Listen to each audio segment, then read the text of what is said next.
हनुमान जी के पिता तीन, आपने सुना होगा हनुमान जी के तीन पिताओं की कथा लिखी है सब जगह। पहले पिता शंकर सुवन, पहला शंकर सुवन, दूसरा केसरी नंदन हो गए, तीसरा पवन पुत्र। कितने हो गए? पवन पुत्र भी कहते हैं, शंकर सुवन भी कहते हैं और केसरी नंदन तो एक। हनुमान जी के पिता कितने? तीन। अब ये कैसे बात समझ नहीं आती लोगों को। हनुमान जी के जन्म आज हनुमत रहस्य नाम की एक पुस्तक है, उसमें हनुमान जी का ये पूरा रहस्य दिया गया। हनुमान नाटक करके भी एक पुस्तक है, उसमें भी हनुमान जी का पूरा चरित्र दिया है, रहस्य और नाटक। उनमें ये चर्चाएं मिलती हैं, ये चर्चाएं सब जगह मिलती ही नहीं। हनुमान जी का चरित्र बहुत ज्यादा मिलता नहीं है, पर शास्त्रों में बहुत गूढ़ तरीके से हनुमान जी का ये चरित्र संक्षिप्त में लिखा हुआ। कहा जाता है कि एक बार भगवान शंकर भगवान श्रीमन नारायण से बोले कि मैंने आपके सारे स्वरूप देखे हैं, एक बार मुझे अपना मोहिनी रूप दिखाओ। तो भगवान श्री नारायण भगवान ने कहा, शंकर जी ये रूप न देखो, आप देखेंगे तो पागल हो जाएंगे। शंकर जी ने कहा, नहीं नहीं, हम तो काम को जीत चुके हैं। मोहिनी भगवान श्रीमन नारायण ने कहा, भले जीत गए हो, आज हार जाओगे ना, देखो तो ये अच्छा नहीं, हमें तो मन है। जब भगवान श्रीमन नारायण ने अपने आप को मोहिनी बनाया, मोहिनी रूप में स्त्री बना दिया, मोहिनी अवतार लिया भगवान ने, स्त्री अवतार। जब भगवान मोहिनी बनकर आए तो भगवान शंकर ने जब मोहिनी भगवान को देखा तो देखते ही उनमें आसक्त हो गए। वाह, शंकर जी का मन डोल गया और शंकर जी मोहिनी भगवान के पीछे दौड़ने लगे तो भगवान भागे, अरे शंकर जी रुको भाई। शंकर जी नहीं रुके, दौड़ पड़े। तभी मोहिनी भगवान को देखकर शंकर जी को रहा न गया और भगवान शिव का तेज निकल गया। उस तेज को भगवान श्रीमन नारायण ने, जो मोहिनी बने थे, तुरंत वो अपने नारायण रूप में आए और शिव जी के तेज को उन्होंने अपने हाथ में लिया और कहा कि यह शिव का तेज यदि पृथ्वी पर गिरेगा तो सारी पृथ्वी नष्ट हो जाएगी, सारी पृथ्वी नष्ट हो जाएगी। क्या करें इस तेज का? तभी गौतम नारी अहिल्या, गौतम जी की नारी अहिल्या की एक बेटी है अंजनी। अंजनी किसकी बेटी है? माता अहिल्या की। अहिल्या की बेटी को किसी ने बचपन में कह दिया था, अंजनी तुझे कुंवारी में बच्चा पैदा हो जाएगा। तब अंजनी ने प्रतिज्ञा कर ली थी कि मैं किसी पुरुष को कभी देखूंगी ही नहीं। उस दिन से वो जंगल गई, एक गुफा के अंदर रहती और वहीं भगवान का चिंतन करती है, किसी पुरुष को देखती भी नहीं अंजनी माता। शंकर जी का तेज हाथ में लेकर भगवान श्रीमन नारायण चले, शंकर जी भी चले। तो वहां अंजनी गुफा में थी। तो संतों ने कहा, भगवान नारायण संत बन गए ना, साधु रूप बना लिया।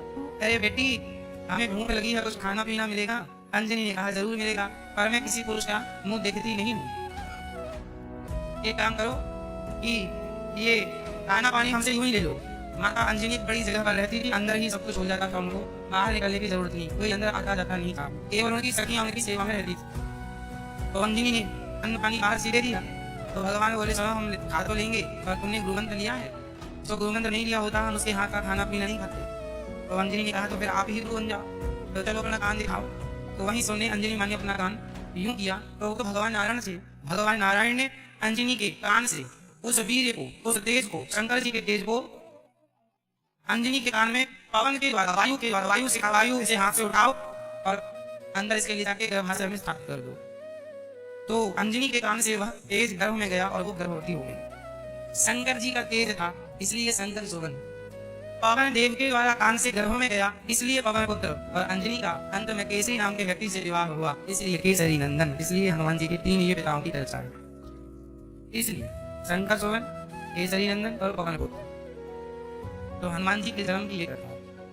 फिर केसरी से विवाह हुआ, फिर इनके हनुमान जी हुए और जन्म लेते ही पवन तनय बल पवन समान, बुद्धि विवेक विज्ञान निधान, पवन सुकाज कठिन जग माहि, जो नहीं हो ये तुम पाए। हनुमान जी पैदा होती सबसे पहला काम क्या किया उन्होंने? माँ बड़ी भूख लगी है, अच्छा देखो पेड़ पर लाल लाल का लगा हुआ है, जाके खा ले, पका हुआ है। माँ ने तो उंगली ऐसे की थी, हनुमान जी को लगा कि वो उसको कह रही है जो अभी अभी निकला है। कौन? सूर्योदय हुआ था, लाल लाल सूर्य भगवान, वो वाला फल। हनुमान जी ने जो छलांग लगाई, देखिए जाके सूर्य भगवान को खा के फल समझ के। अब सूर्य भगवान बोले, हे भगवान आप कहाँ जाए? हाहाकार मच गया, इंद्र आए, देवता आए, ब्रह्मा आए, सब आए, हनुमान जी को बचाओ बचाओ। सूर्य भगवान चिल्ला रहे हैं। तब हनुमान जी से कहा गया आप छोड़ दीजिए। इंद्र ने कहा मेरा वज्र तुम पर कभी कोई प्रभाव नहीं डालेगा, मैं तुम्हें वरदान देता हूँ।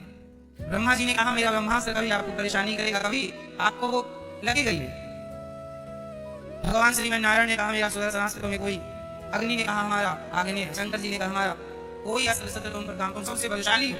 छोड़ दिया हनुमान जी ने, है ना। ऐसे वो मुखलाए थे सूर्य अंदर से, भगवान ने ऐसे मारा तो सूर्य भगवान चले ऊपर, हनुमान जी नीचे आए। कुल मिला के हनुमान जी का चरित्र ये बता रहा है कि इस धरती पर ऐसा कोई काम नहीं है जो आप नहीं कर सकते। पवन तनय बल पवन समाना, बुद्धि विवेक विवेक ज्ञान निधाना, पवन सो काज, nothing is impossible everything is possible. इसका अर्थ चौपाई में सुनो। चौपाई सी क्या है? कवन सो काज कठिन जग माही, कवन सो काज कठिन जग माही, जो नहीं हो ये तात तुम पाही। ऐसा कौन सा कार्य है जो हनुमान जी आप नहीं कर सकते? ऐसा कौन सा कार्य है जो मेरे भारतवासी आप लोग नहीं कर सकते? बताइए कौन सा कार्य है? हनुमान जी कितनी पॉजिटिव बातें, पॉजिटिव कथा है। कौन सा ऐसा कार्य है जो आप नहीं कर सकते? आज के हमारे जवान भाई बहन परेशान रहते हैं, महाराज जी हम सफल कैसे हों, हमें कामयाबी कैसे मिले? अरे कामयाबी सफलता कोई बड़ी बातें नहीं है, बस आप सीखो तो सही। क्या सीखना है? आप सदा पॉजिटिव रहो। एक सोच ये होती है कि मैं नहीं कर सकता, और एक सोच ये होती है कि मैं कर सकता हूँ। और जो ये सोच के चलता है कि मैं कर सकता हूँ वो सच्ची कर लेता है, और जो सोच के ही निकलता है कि मैं नहीं कर सकता वो कर भी सकता था, पर सोच ही लिया कि नहीं कर सकता, इसलिए नहीं होता। इसलिए हनुमान जी कोई सोच के नहीं चले थे कि मैं सूर्य को खा जाऊंगा, लेकिन चल पड़े तो खा भी लिया। अरे चल पड़ोगे कामयाबी की ओर तो कामयाब हो भी जाओगे, अभी तो चले ही नहीं। सोच रहे हैं कामयाब होंगे क्या, होंगे क्या, हो जाएंगे क्या? अरे सोचा बेचारी करने में समय ना वेस्ट करो, चल पड़ो।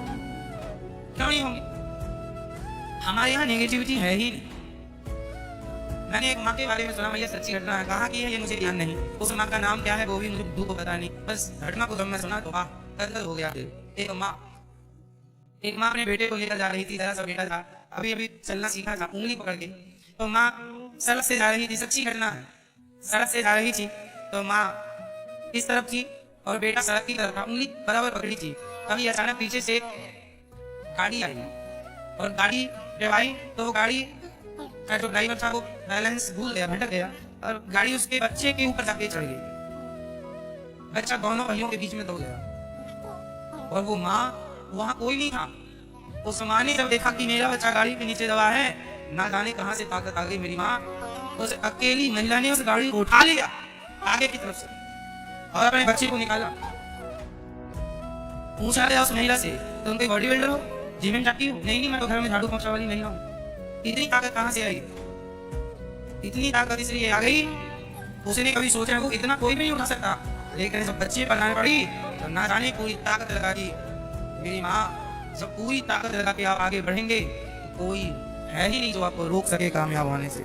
उस नारी ने, अकेली महिला, आप जितनी महिलाएं बैठी हो ना, सच्ची तो यह है कि आप भूल चुकी हो कि आप कौन हो। आज का इंसान अपनी ताकत जानते नहीं मैं कितना ताकतवर हूँ।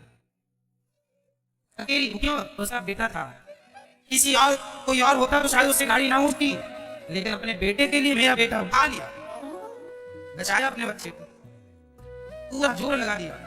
बस यही है सफलता का मूल मंत्र। उस दिन आदमी सफल हो जाएगा जिस दिन पूरा मन, पूरा जोर, पूरी एनर्जी, पूरी ताकत एक जगह लगाएगा, एक काम के लिए उठा लेगा। आप लोग बड़े हुए हैं, थोड़ा ये भी करना, थोड़ा ये भी करना, थोड़ा 10 कदम चले, अरे ये रास्ता अच्छा नहीं, फिर वापस आए तो 10 कदम गए थे, 10 कदम लौटे, 20 कदम वापस आए, और 20 कदम का तो समय जाया हुआ, खर्च हुआ बोला। यदि और आगे बढ़ते तो 20 कदम, 10 कदम और 20 कदम हो जाते, और आगे चलते तो वही मंजिल मिल जाती, लेकिन जाकर वापस भी तो आ गए। ये व्यक्ति कभी सफल नहीं हो सकता जो पलट पलट के देखता है। कुल मिला के कहना यह है, ईश्वर भी उसकी मदद करते हैं जो अच्छे सच्चे रास्ते पर चलते हैं। ईश्वर ही आपको वो शक्ति देते हैं कामयाब होने की। आप बस जिद कर लो, ठान लो कि हमें सफल होना है, कामयाब होती रहना, खत्म बात। हमें कोई किंतु परंतु, कोई किंतु नहीं, कोई परंतु नहीं, कामयाब होना है, काम करना है बस। Nothing is impossible, everything is possible. कुछ भी नहीं है ऐसा कार्य जो आप नहीं कर सकते। कोई भी ऊंचाई, चाहे एवरेस्ट की चोटी ही क्यों ना हो, इस धरती पे कोई इतना ऊंचा है ही नहीं जिस ऊंचाई तक आप ना पहुंच सके। बताइए, हम तो कल्पना चावला तो अंतरिक्ष में चली गई, तुम एवरेस्ट की चोटी की बात करते हो। एवरेस्ट की चोटी तो वो लड़की चढ़ गई जिसके दोनों पांव टूट चुके थे, दोनों पांव कट चुके थे, वो भी चढ़ गई थी। बिना पाँव की अपाहिज लड़की एवरेस्ट की चोटी चल गई, अभी भी वो लड़की जिंदा है। ठीक है, फिर अपाहिज किसे कहते हैं? जिसके पाँव नहीं है वो, या जिसके पाँव हैं पर करने का दिल नहीं है, करने का मन नहीं है। जिसके हाथ पाँव सलामत हैं पर करने का कोई मन नहीं, दिल नहीं। एक्चुअली ये लोग अपाहिज हैं, जो अपने मस्तिष्क से अपाहिज हैं, जो करना ही नहीं चाहते, जो पढ़ना ही नहीं चाहते। असली अपाहिज ये लोग, जो सफल होने नहीं चाहते। हमारा कि हम तो अपने बाप के टुकड़ों पे पल रहे थे, अच्छा हमें चाहिए नहीं। हमें तो बाप तो माँ किया गया है, हम तो खूब सुंदरी को ले आते हैं, नचाते हैं, शराब पी के मस्त रहते हैं। बाप की कमाई बच्चे ने उड़ाई, तो बाप बोला मैं स्वर्ग जा रहा हूँ, लिखा है स्वर्गीय फलाने गाएगा स्वर्ग, तुम्हारी औलाद तुम्हें स्वर्ग में रहने देगी। गए भी होगे तो गोला मार के भगाएंगे, सर तेरा बेटा देख क्या कर रहा है। बच्चे गलत काम करने लगे तो बाप स्वर्ग से निकलकर नरक चला जाता, ट्रांसफर वहां भी होता है। और तुम नरक गए हो और तुम्हारे बच्चे सही रास्ते पर हैं, धर्म कर्म कर रहे हैं, तो तुम्हारे बच्चों के पुण्य से तुम नरक से निकल के स्वर्ग में चले जाओगे। ये होता है, बच्चों का किया माँ बाप को मिलता है और माँ बाप का किया बच्चों को मिलता है। पुण्य पाप भोगना तो पड़ता ही है। कुछ इस विषय पर बहुत गंभीर चर्चा करेंगे तो हम सब चीजें स्पष्ट होंगी। बस ये समझो कि आप कोई भी गलत, हरिद्वार में एक चोर था, जो भी नहाने कपड़ा उतारे वो उसके कपड़े लेके भाग जाए, तो उसके पूर्वज बोले हे भगवान ये मेरी औलाद देखो, और तो पुण्य करता नहीं है, जो हरिद्वार पुण्य करने आते हैं उन्हीं का पैसा चुरा लेते हैं। हम कैसे बच्चे पैदा करके आए हैं, संस्कार तो दिए नहीं। यमराज जी देते कोड़े पे कोड़े लेते, तेरा बच्चा चोरी कर रहा हुआ, जितनी बार चोरी करते नहीं पड़े उसको वहां पे। लेकिन आदमी समझता नहीं है, उसे लगता है कि हम जो कर रहे हैं हम चतुर हैं, हम अच्छे हैं। तो कुल मिला के हमें पाप से बचना है, पुण्य की ओर बढ़ना है। श्री हनुमान जी के जन्म की बड़ी चर्चाएं हैं। हनुमान जी तो हनुमान जी हैं, क्या कहें, इस कोई शब्द नहीं है। हनुमान जी की तारीफ करते करते तो राम जी को ये कहना पड़ा कि हनुमान जी मैं आपका ऋण कभी चुका ही नहीं सकता, मैं तो आपका सदा के लिए ऋणी हो गया हूँ। क्योंकि ऋण कब चुकेगा कि जब मेरे ऊपर संकट आया तो आपने मेरी रक्षा की, जब आप पर संकट आएगा तब मैं आपकी मदद करूं, तब तो ऋण चुकेगा। राम जी बोले नहीं, मैं तो आपका ऋण चुकाना ही नहीं चाहता, क्योंकि मैं नहीं चाहता कि मेरे हनुमान पर कभी कोई संकट आए, मैं चुकाना ही नहीं चाहता। ऐसा राम जी कहते हैं, मैं सदा ऋणी बना रहना चाहता हूँ अपने हनुमान को। ये हनुमान जी साक्षात भगवान शंकर है। हनुमान जी कौन है? साक्षात भगवान शंकर जी हैं। त्रेता युग में शंकर जी राम जी के पास क्या करके थे? त्रेता युग में राम जी के संग शंकर जी क्या बनकर थे? बोलो क्या बनकर थे? क्या बनकर थे? बोलो जोर से। हनुमान। और द्वापर में श्री कृष्ण के संग शंकर जी क्या बनकर थे? भगवान श्री कृष्ण के संग भी हनुमान शंकर जी थे। इस रूप में थे। बांसुरी भगवान श्री कृष्ण के हाथ में जो बांसुरी है, ये बांसुरी साक्षात भगवान शंकर ही बांसुरी बनकर आए हैं, शंकर जी ही बांसुरी है। वंशस्तु भगवान रुद्र शंकर जी बांसुरी। तो हम शंकर जी भगवान को एक पल के लिए